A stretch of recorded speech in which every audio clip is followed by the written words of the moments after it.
You're washing a dish you've already rinsed twice, and in your head, you're telling your coworker exactly what you should have said in that meeting 3 days ago. The water's gone lukewarm, you didn't notice. In this version, your voice doesn't shake. In this version, they get quiet. And you can tell, really tell, that they finally understand. Nobody else knows this conversation happened. It happened for you, though. Somewhere behind your eyes, it happened completely. This isn't a one-time thing. You know that already, even if you've never said it out loud. It's a habit your mind returns to the way your tongue returns to a chipped tooth. Not because it hurts exactly, but because it's there, and it's yours to check on. You've won arguments that never occurred. You've delivered apologies you'll never actually receive, and received ones you'll never actually get. You've had entire relationships play out in the shower. The meeting, the almost moment, the thing you'd say, the way they'd look at you after. Some of these scenes are so detailed you could describe the lighting, you know what shirt you're wearing in them, and somewhere in the middle of one of these, mid-sentence, mid-imaginary triumph, you've probably caught yourself and thought, why do I do this so much? There's a particular kind of person who does this constantly, almost involuntarily, and it's not the same as being a dreamer or having an active imagination. This is more specific than that. This is rehearsal. This is negotiation with a version of reality that hasn't happened and might never happen, conducted with the seriousness of someone preparing testimony. For a long time, you probably assumed everyone did this, that it was just thinking,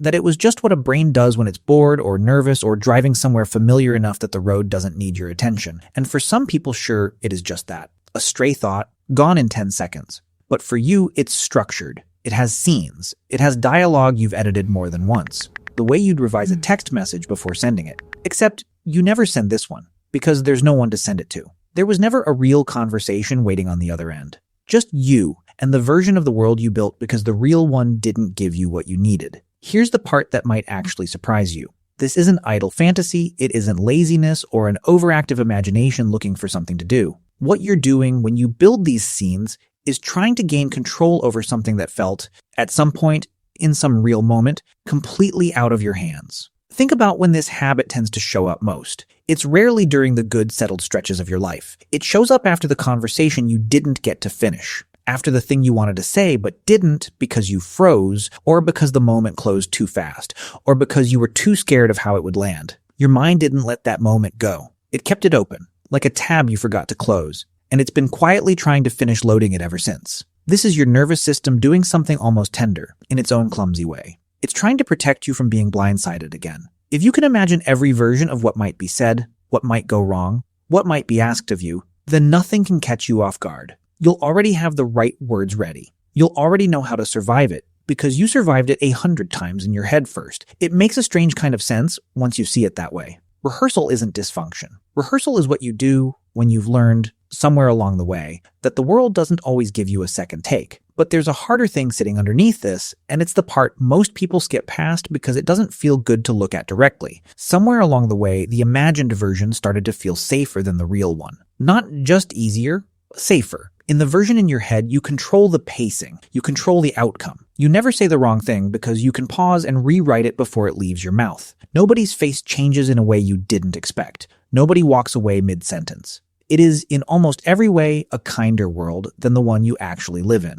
And the quiet cost of that is this. The real conversations start happening less. Not because you don't want them, because some part of you has already gotten what it needed from the fake one. You said the thing. You heard the response. Emotionally, your body doesn't always know the difference between a scene you lived and a scene you built carefully enough times in your head. So the actual message goes unsent. The actual apology never gets asked for. You already had it, in a way, just not from anyone real. This is the part that doesn't resolve cleanly, and I don't think it's supposed to. Because the imagined version genuinely does something for you. It soothes something, it completes something, and also at the same time, it quietly keeps you from the harder, messier, real version that might actually change your life. Both of those things are true at once. I'm not going to pretend there's a tidy answer for how to hold both. Here's an angle that almost nobody talks about when they explain this pattern, and it changes the whole shape of it once you see it. It's not really about the future. It looks like it's about the future. the argument you're preparing for, the conversation you think might happen next week. But if you trace most of these imagined scenes back far enough, they're not rehearsals for what's coming. They're replays of what already happened and never got finished. The version of you defending yourself to your boss isn't really about the boss. It's about every time going back years when you didn't get to defend yourself and had to just sit there and absorb it. The mind isn't writing new material, it's finishing old scenes that got cut off before the ending. That's why the scenarios feel so charged. That's why you can lose 20 minutes to 1. You're not idly speculating about a stranger's opinion of you. You're closing a door that's been open since you were 12, or 19, or 31, standing in a kitchen somewhere, wishing you'd said something different. The compulsion isn't really imagination working overtime, it's memory, wearing imagination's clothes. I don't fully understand why some people's minds do this constantly and others barely do it at all. There's probably something in early experience, whose voice got heard growing up, who got interrupted, who had to learn to explain themselves after the fact instead of in the moment. But I can't tell you exactly why your mind chose this particular coping strategy over another one. I'm not sure anyone fully can. Some patterns just take root, and you spend years living inside them before you even notice the shape. What I can tell you is what it tends to cost. Quietly. Over time. It's exhausting in a way that doesn't look like exhaustion from the outside. You can seem calm, even a little distant, while an entire courtroom drama unfolds behind your eyes. People around you have no idea how loud it is in there. They just see someone who goes quiet sometimes, who stares out the window a little too long, who seems like they're somewhere else.